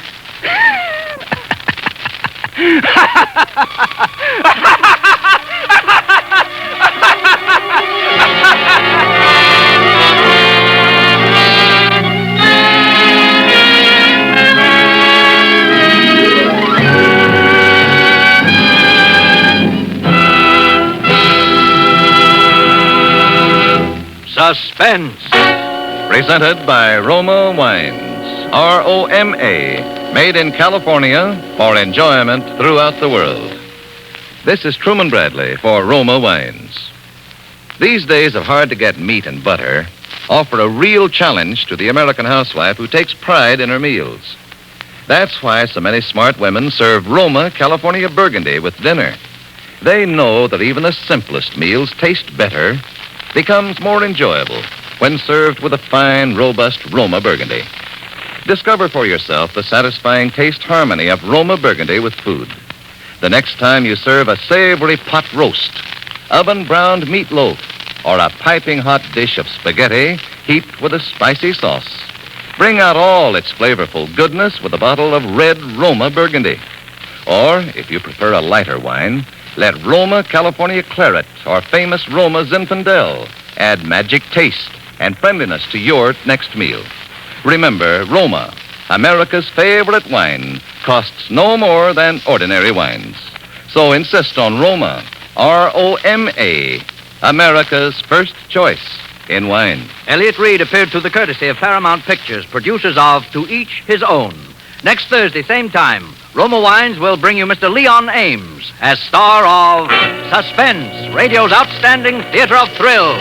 Produced by William Spear for the Roma Wine Company of Fresno, California. This is CBS, the Columbia Broadcasting System. Broadcasting System. Broadcasting System. Broadcasting System. Broadcasting System. Broadcasting System. Broadcasting System. Broadcasting System. Your broadcasting system. Your broadcasting system. Your broadcasting system. Your broadcasting system. Your broadcasting system. Your broadcasting system. Your broadcasting system. Your broadcasting system. Your broadcasting system. Your broadcasting system. And now, Roma Wines, R-O-M-A, made in California for enjoyment throughout the world. Roma Wines present Suspense. Tonight, Roma Wines bring you Mr. Dane Clark as star of Till the Day I Die, a suspense play produced, edited, and directed for Roma Wines by William Spear. Suspense, radio's outstanding theater of thrills, is presented for your enjoyment by Roma Wines. That's R-O-M-A, Roma Wines, those excellent California wines that can add so much pleasantness to the way you live, to your happiness in entertaining guests, to your enjoyment of everyday meals. Yes, right now a glassful would be very pleasant as Roma Wines bring you Dane Clark in a remarkable tale of suspense. I'd practically worn a track in the linoleum, and I was on my third pack of cigarettes in 3 hours. I was jumpy as a 3-year-old thoroughbred that's flunked the saliva test. Partly it was because you always feel like that after a job. Partly it was the idea of staying holed up in that crummy dump when I had enough dough now to buy a good-sized hotel, but mostly it was Pat. She and I were washed up anyway, even if she didn't know it. And when you're washed up with a dame, almost... But when it's the kind of bellyache she was doing, it's enough to get you set for a canvas course. It's the future I'm worried about, Frankie. Oh, what's the matter with the future? It doesn't look like you'll ever be on any breadline. No, I don't mean that. I mean our future, yours and mine. Well, stop worrying about I it. can't. You didn't have to do it, Frankie. What do you mean I didn't have to do it? The guy had his cold. We were walking out of the place with a bag full of dough, and all of a sudden he steps around the corner and slaps a light in my face. But you didn't have to kill him. Oh, I suppose I should have given him cab fare to the police headquarters. He'd have put the finger on us, don't you understand that? He'd have given the description to the cops, and a good description is all those guys need, because sooner or later, sister, they get you. I don't know, Frankie. I just never figured you'd ever do a thing like that. Stop it. Look, you've been going out on these jobs with me for over a year now. You know what the score is. What do you think we carry a gun for looks? Yeah, but this is different, Frankie. This is murder. All right, so it's murder, and the only difference between murder and what you've been doing is that murder gets you the works, and armed robbery only gets you 10 to 20. Doesn't it even bother you? Well, why should it? A guy I don't know the first thing about, a guy that just had the tough luck to be working late in the joint we stacked out the crack? A guy I don't even see his face, I don't know what he looks like even now? He was a man, though, Frankie. He was a human being. So what? Guys are knocked off every day. Guys you don't know anything about, only what you read in the paper. And do you worry about it? You do not. I don't like it, Frankie. I don't like any part of it. But you like that 50 grand in the suitcase over there. You like that all right, don't you? I'm not so sure, Frankie. Oh, I'm not so sure. 'Cause I was in on this, too. Maybe you don't have a conscience, but I do. A man was murdered, and it was partly my fault. You don't just brush off a thing like that, Shut Frankie. up. Sooner or later, it begins to work on you. Sooner or later, it begins to catch up with you. Shut up! And when it does, Oh! Now forget it, will you?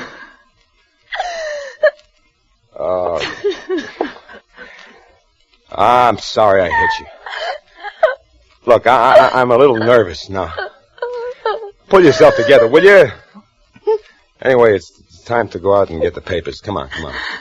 Run down for him like a good kid, will you? All right. And see if you can get me a couple of packs of cigarettes while you're at it. All right, Frankie. And stop worrying. Nothing's going to happen. I can't help it, Frankie. Listen, Pat. Yeah. I don't like you to worry, see? Because you might get ideas. What do you mean, ideas? I mean, you might get some ideas about saying something to somebody. Oh, Frankie. And you know what would happen if you did get any ideas like that. You don't need to worry. 'Cause I do know. Now.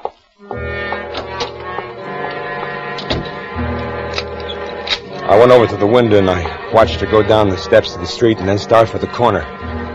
I knew I didn't have to worry about anything yet, but having somebody around who can put the finger on you for a murder rap isn't so healthy. I was just starting on my 4th pack of cigarettes when I heard her running up the stairs. All right. Hurry Here, Frankie, open the door. All right. Well, you don't have to knock the... What's the matter? Somebody after you? No, but look at the paper. Let's see. Oh, front page, huh? Pear Loot Brokerage Office. No, the picture. Well, what about the picture? It's me. It's me. Listen, Pat, there's only one place in the world they could have got a picture of me. No, don't listen, Frankie. Don't you? You're hurting me. Look what it says. What about it? Look at it. Look what it says under it. Huh? Philip Abel, accountant, shot down... No. It couldn't be. It can't be. It is, though, Frankie. It's the man you killed. It couldn't be, I tell you. Why, that's me. It's exactly like me any way you look at it, even the way the hair is parted. Look. Why, it's some kind of a mistake or something. You know it isn't, Frankie. How could it be? I don't know. I don't have any picture of you. You told me you never had any taken.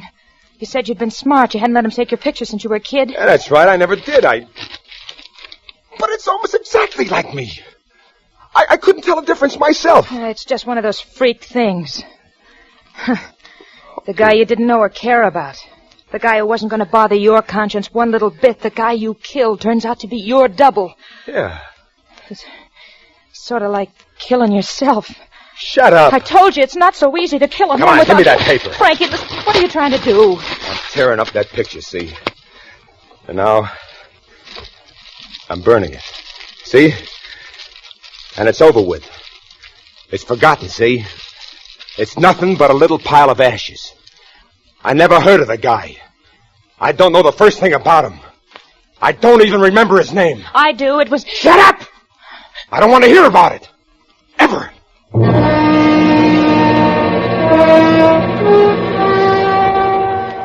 Maybe I should have let her talk about it then when she wanted to.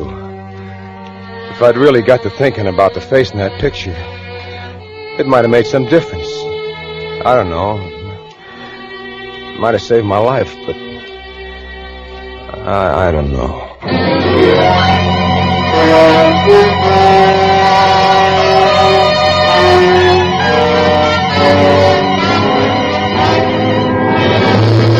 For Suspense, Roma Wines are bringing you Dane Clark in Till the Day I Die, a radio play by Martin Ryerson. Roma Wines' presentation tonight in radio's outstanding theater of thrills, Suspense.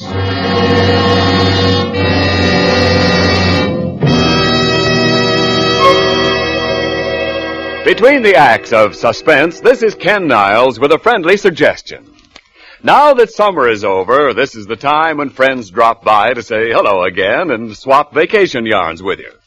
Make these evenings of friendly companionship rich in hospitality by serving a delicious Roma wine. Yes, a glass of Roma California sherry, port, or muscatel does taste good.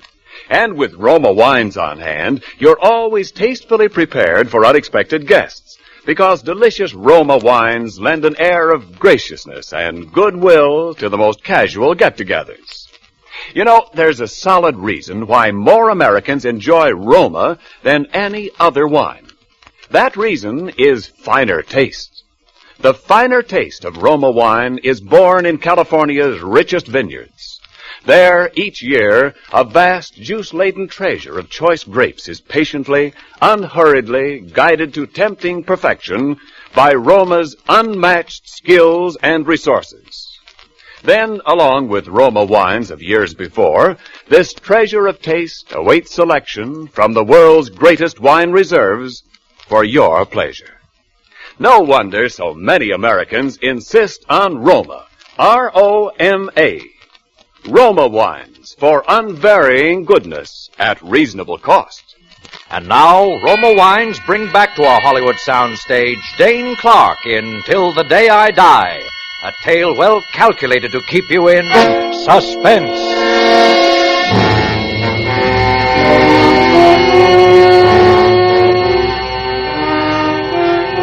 I won't say it didn't get under my skin, because it did. To bump a guy off, and then to see his picture in the paper the next day.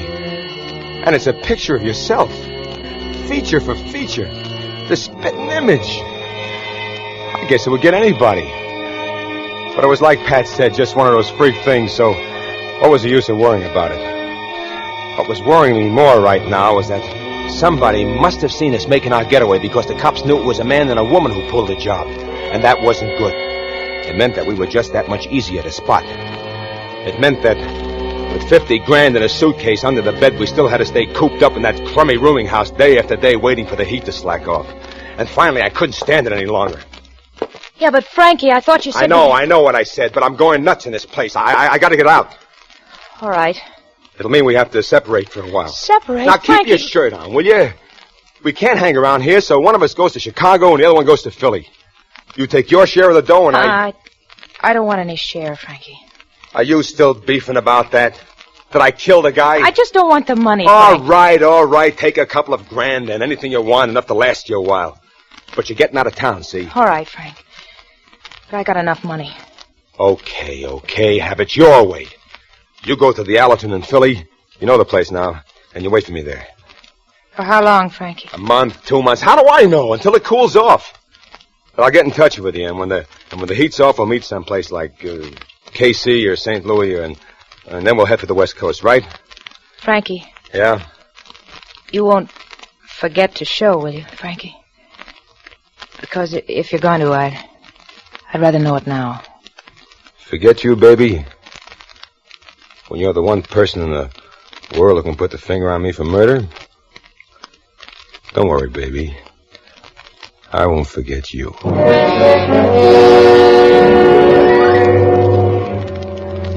I walked Pat to the subway station a couple of blocks from where the room was, and I said goodbye to her there. Then I bought me a couple of ready-to-wear suits, a few shirts, shoes, and the rest of the trimmings, and I stuffed everything in a brand-new Gladstone and hopped the bus for the railroad terminal. I wasn't doing anything or thinking anything. I was just sitting there in a bus on a seat all by myself, looking out the window, and up front somewhere, the kid was hollering, and I didn't pay any attention to him. I figured the kid was just calling to his old man to come and sit down or something. I went right on looking out the window. Then all of a sudden, I felt a tug on my sleeve, and the kid was there hollering at me. Daddy! Oh, Mommy, come quick! I found Daddy! I turned around quick, and kneeling there beside me on the seat was a blonde, curly-haired kid about 4 or maybe 5 years old. I don't know much about kids' ages. He was laughing, and yet there was big tears running down his cheeks. I don't go much for kids, but there was something about this particular character that... Daddy! It's Daddy, Mommy! Hey, now, wait a minute. Just a second, kiddo. I'm afraid you got... Hey, what's got into you jumping up on that seat and shouting at the gentleman? It's Daddy, Mommy! It's my Daddy! Daddy, I'm awfully sorry, sir. Oh, no. She was standing there, just like I'd seen her a million times, with that long blonde hair and those big expressive eyes. Yes, I'd seen her before, but always with my eyes closed. This was the first time I'd ever seen her with my eyes open. Is it so crazy? Haven't you got some kind of a person in your mind that you've always dreamed about? Her eyes were fastened on my face, wide and full of expression. I couldn't figure it. But she got very pale and licked her lips, and then she began to sway, and I jumped up and I grabbed her. I'm all right. No, look, you're not all right. You better sit down here. Thank you. Maybe I will. Sit here, Mommy. I'll move over. That's this gentleman's seat, Teddy. Oh, that's okay, kitty. You stay put. There's plenty of room here for the three of us. All right, if you insist. Well, I do insist. It is Daddy, isn't it, Mommy? No. No, darling, I'm afraid it isn't. I'm so sorry. You must think we're both a little insane. No, I only looked for a minute there as if you saw a ghost or something. I'm afraid for a moment I thought you were a ghost. Me, a ghost? Yes, I know it sounds perfectly ridiculous, but for a moment there, I thought you were my husband. Now I get that daddy routine. Yes, it's almost uncanny, but he was the image of you, the very image. The image of me? Yeah, only, see, he's dead. Huh? Teddy hasn't quite gotten used to the idea yet. That's why he mistook you for his daddy. Philip was killed only about a week ago. About a week ago? Yes, perhaps you read about it in the newspapers. Philip Abel, killed by a hoodlum who was robbing the brokerage office where he worked.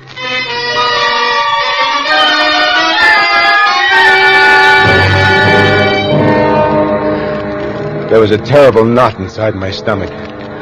I tried to speak, but the words got lost somewhere in my throat. I looked down at the kid with the blonde curly hair, the cutest kid I'd ever seen in my life, and I was a guy who killed his daddy. And I kept thinking, this kid is what my kid would have looked like. I had to get a grip on myself. All right, so it was a coincidence. I happened to get on the same bus with the wife of the guy I shot down in the bank, but how was I supposed to know he had a beautiful wife and a curly-haired kid when I shot him? To me, he was just a Joe who stood in my way. So it was a coincidence, that's all. Anyway, I was getting off the bus at the end of the line, catching a train for Chicago, and that would be that. Well, they rode almost as far as the railroad station, and we sat there and we talked about a lot of different things. And it wasn't hard to talk to her somehow, and that kid. And then finally, they were getting up to leave.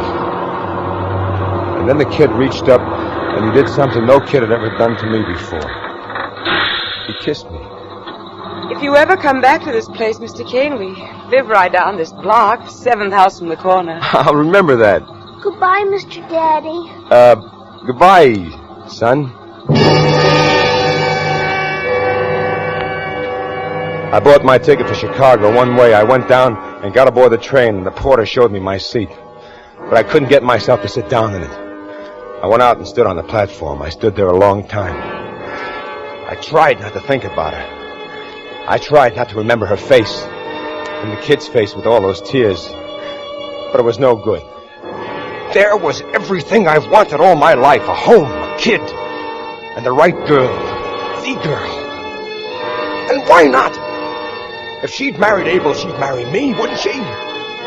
Wasn't I the very image of the guy? Didn't she say that herself? Didn't the kid even call me Daddy? Why not? Porter! Hey, get my bag. Well, we're getting ready to pull out. Get my bag off this train. Yes, sir.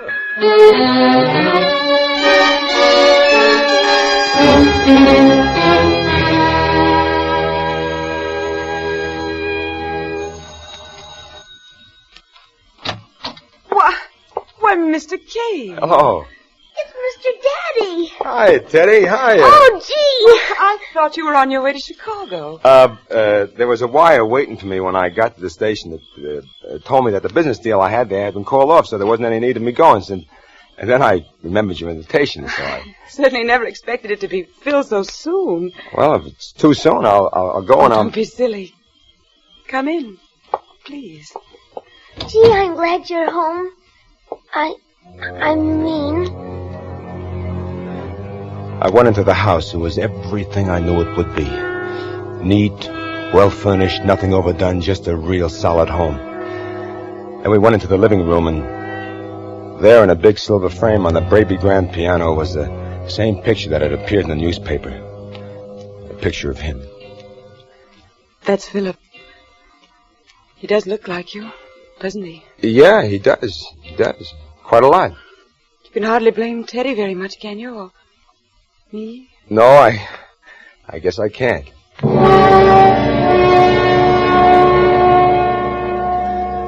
After those first few uneasy moments, I guess you could say everything settled down to routine. I became a regular visitor. She and Teddy called me Frank, and I called her Barbara, and I had dinner with her a couple of times a week, and we went to the movies and the shows and even a couple of night spots together. Did I feel funny about moving in on a wife and a kid of a guy I killed? Why should I? The guy was still a total stranger to me, wasn't he? And whenever she brought up the subject, I just ducked it. And she wasn't bringing it up so often now. From now on, it was just a matter of time. Except for one thing. One little thing. So about 2 months after I met her, I told her how I had to go away on business. Where, Frank?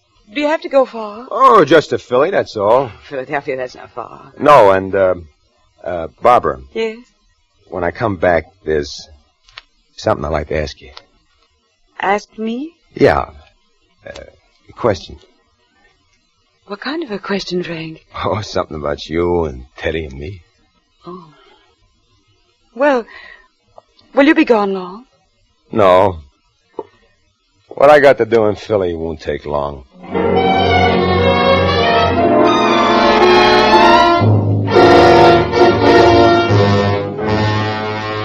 I knew the Allerton Hotel in Philly like I knew the inside of my hat. I knew how to get in without being seen and how to get out without being seen. So I just went up to her room. Who is it? Just an old friend. Frankie. Hi, baby. Oh, Frankie. Well, take it easy, will you? Take it easy. Don't you want to let me in? Oh, sure. Sure, come on in. Oh, Frankie, I thought maybe you wouldn't. Yeah, but I did, didn't I? Sure you did. Gee, you look great. You look relaxed and happy. Yeah, I'm happy. Now, what have you been doing with yourself, Pat? Oh, just waiting. Well, nice and private here. Yeah. I guess we better get it over with. Get what over with? I'm afraid I have some bad news for you, Pat. Bad news? Yeah. I'm going to have to kill you. Kill me? Oh, Frankie always did have a lousy sense of humor. Only don't kid that way. Yeah. Oh, I'm not kidding. Frankie, put away that gun. For heaven's sake. Sorry, Pat. But why? What have I done? Nothing yet. What then? You see, Pat, I met a girl. All right, take her. But you'll come back. No, this is different. She's the wife, was the wife of a guy named Philip Abel. Philip Abel? That's the man you killed. You see, Pat, you got too good a memory. But I wouldn't talk, Frankie. You know I wouldn't talk. It's a chance I can't take, Pat, because from now on I'm not taking any chances. From now on I'm going to be happy. Happy? How could a thing like you be happy? A cold-blooded butcher like you. You think all you got to do is spill enough blood around and you'll get what you want, you'll be happy. Happy, try and be happy with all the blood you've got on your hands. You'll never be happy until the day you die. Through? Yeah. Go ahead. Kill me. Murderer. I will.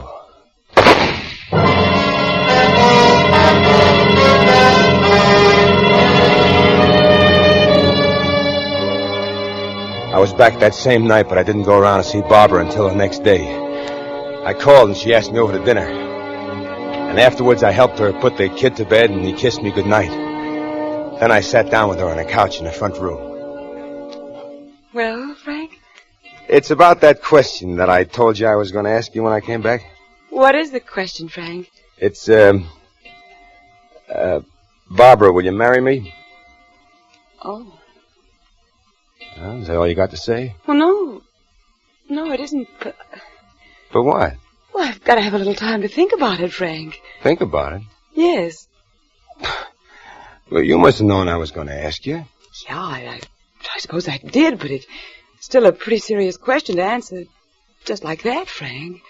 Well, is it that you don't love me enough to marry me? Is that it? It's not just a question of myself. Well, what is it then? It's Teddy. Teddy? Why he's crazy about me. I know he is, but things are easy, simple for a child. I'm the one who has to think about his future. I can take care of his future. Well, I know you can financially, I believe that, but... Well, what other way is there? Well, that's what I sometimes wonder if you know, Frank. You see, you're a little different from other men I've known. You're from a little rougher mold, a little harder. Well, I can be changed. I could... Yes, I think you can, but I want to be sure first, Frank. I want to be sure that Teddy's father, his second father, isn't just a successful man, but that he's a good man. Like his first father? Yeah. And what did he have that I don't have? Since you ask, he had a lot of struggle in his life. Oh, struggle. He was a successful public accountant when he died, but it hadn't been easy for him. He'd had to work his way through college. He was an orphan. He'd been adopted, you see. Real name was Lundeen. Lundeen? Mm-hmm. His real parents were killed in an accident when he was less than Teddy's age. They lived on a farm in a little town called Hemley, Vermont. Farm in Hemley, Vermont? Yes. Do you know the place? Lundeen. Mm-hmm. When he was adopted by a family called Abel, he didn't even remember it himself. He was too small, but they told it. Frank? Frank, where are you going? Frank!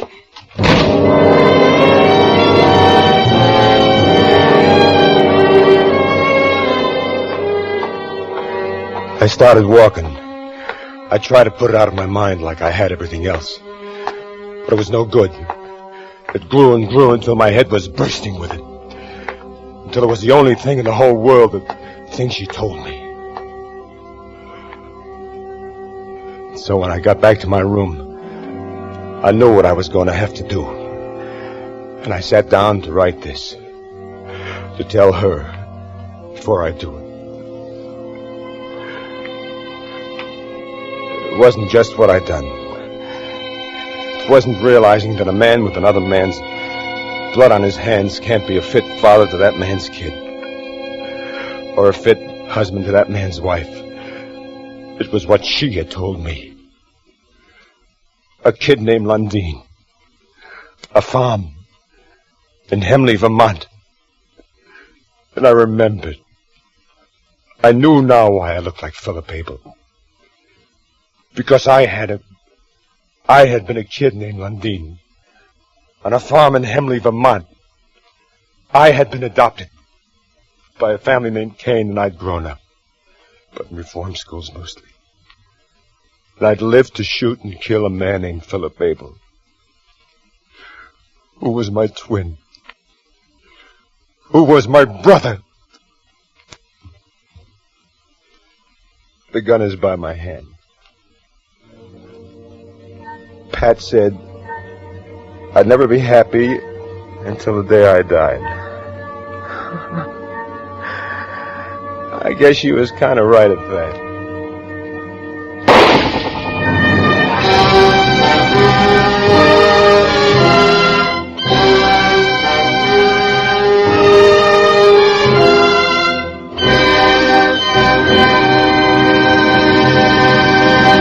Suspense.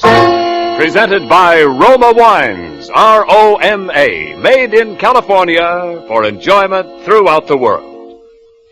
And now, here is our distinguished star of tonight's suspense play, Dane Clark, and our producer-director, William Spear, carrying a huge basket of Roma Wines. As Frankie the Killer, you deserve the cruel fate which just overtook you. I'm glad that you're dead, you rascal. But as Dane Clark, the actor, I think you deserve a handsome present for a very fine performance. So here it is. A basket of fine Roma wines from Roma and me, Dane. Well, thank you, Bill. And while we're tossing compliments around, it so happens that Suspense is my favorite radio show and that you're my favorite producer, and that Roma, my favorite wine. Let's see if Roma Sherry is here. There it is.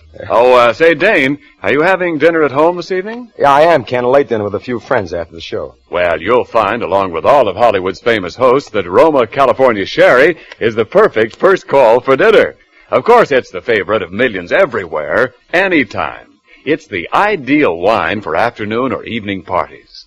Yes, at any time, there is no other wine so good in so many tasty ways as fragrant golden amber Roma Sherry with its tempting nut-like taste. I'll go along with you on that, Ken. But do you know why all this is true, Dane? Of course, there are reasons why delicious Roma Sherry is so good. You see, only Roma, America's foremost vintner, selects for your enjoyment from the world's greatest reserves of fine wines.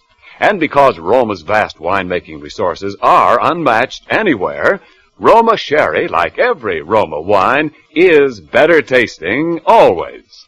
So, ladies and gentlemen, for gracious hospitality at your next party or simple evening at home, serve Roma wine, largest selling wine in all history. Well, Dane, how are the Warner brothers these days? Oh, they're fine. Of course, I've been seeing more of the Davis sisters. Betty and Betty, you mean, in The Stolen Life? You were fine in that picture, Dane. As my Aunt Judy says, you took off your part real good. Oh, my compliments to your Aunt Judy. Who's for Suspense next Thursday, Bill? Well, next week it's a story about an unfortunate but murderous-minded clerk, an accountant, who does what many a downtrodden employee must have often at least considered doing.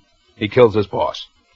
Our star will be Gene Lockhart. I think you'll like it. It's quite a character study. Well, I'll certainly catch it next Thursday, Bill. And thanks again for everything. Oh, by the way, Bill, thanks so much for having Kathy Lewis and Betty Lou Gerson on the show with me tonight. I think they're wonderful. They are indeed. Good night, Dane.